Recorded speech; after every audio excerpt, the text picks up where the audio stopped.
My grandmother was an Irish immigrant. At 2, her mother died.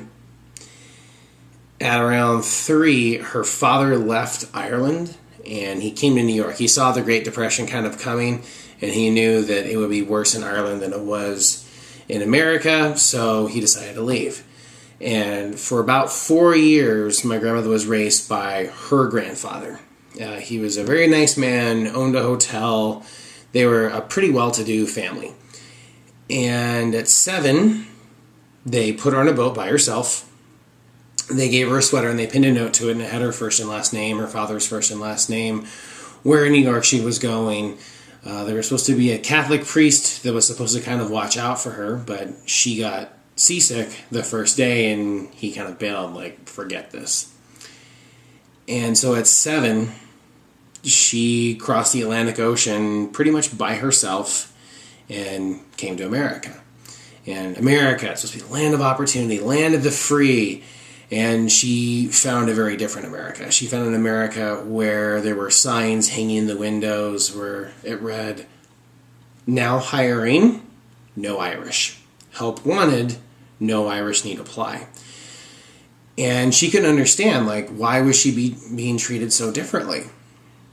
And so she lived in New York from the age of 7 until the age of 10, where a lot of people called her Irish. And I just thought, oh, it's because she's Irish, and it's not a big deal. And it was explained to me by my uncle, her little brother, was like, no, it was a big deal. By calling her that, it was another way of calling her stupid, of calling her dumb. The Irish suffered years previous potato famines, where all they grew were potatoes, and all the potatoes were rotten, and they had nothing to eat. And so people just assumed that the Irish were stupid. So then she leaves New York and moves to Seattle, Washington, thinking that, oh, people in Seattle, it's a smaller city, the people will be nicer, people will be more friendly. She encountered just as much prejudice because she was an immigrant. People continued to call her Irish.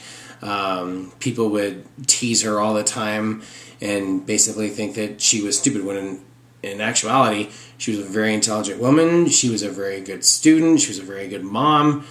But it was amazing to me that how just because someone was born someplace else, how differently, and by differently I mean poorly, they were treated. And I was raised that way. My parents always told me, hey, it doesn't matter where you're born, where you're from, what church you go to, what languages you speak.